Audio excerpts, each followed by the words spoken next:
For what purpose does the gentleman from New York seek recognition? Thank you very much. I'd like to speak on my legislation. You are recognized for 5 minutes to speak on the bill. Thank you, Mr. Chairman. Today we are considering my bill, H.R. 3157, the State Energy Accountability Act, legislation that ensures state energy policies are transparent and that the public fully understands how these decisions may affect the reliability and affordability of their energy supply. Specifically, my bill would amend the Public Utility Regulatory Policies Act, or PURPA, to add a new standard requiring state utility regulators to conduct and publish evaluations of the impact of their intermittent energy mandates.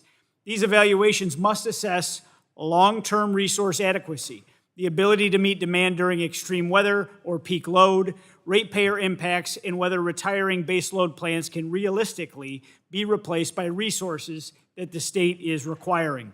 And critically, these evaluations must be made public. Transparency is not a luxury.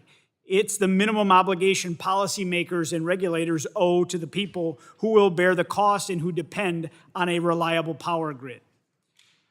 It's telling how many of our colleagues today have expressed concerns about the transparency of this legislation or other measures we're considering today would bring to state energy policies. It almost seems as though they'd prefer to keep the public in the dark about real-world consequences that come with radical rush-to-green mandates. Too often, policies and mandates in New York, California, and elsewhere are pushed forward in pursuit of ambitious climate goals without a thorough assessment of what their downstream impacts, particularly on the bulk power system, would be. The American people, no matter where they live, they deserve the unvarnished truth about these consequences. In my home state of New York, the Climate Leadership and Community Protection Act, or the CLCPA, is a case study in what happens when ambition and radical ideology ignore reality and practicality. It sets some of the most aggressive climate goals in the country: 100% zero emission electricity by 2024 and net zero emissions economy-wide by 2050. But here's the problem.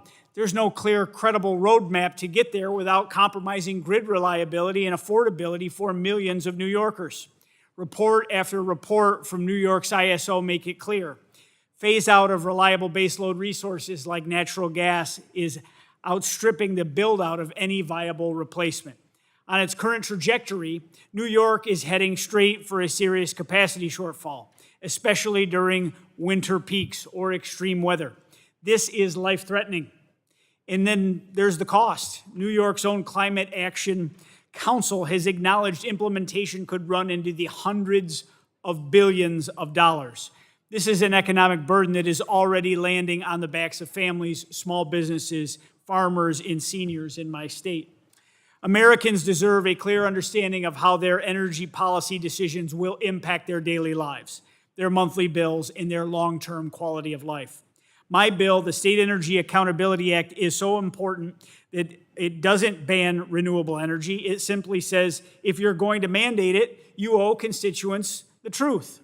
So I urge my colleagues to support this measure, and with that, Mr. Chairman, I yield back. Gentleman yields back. Is there further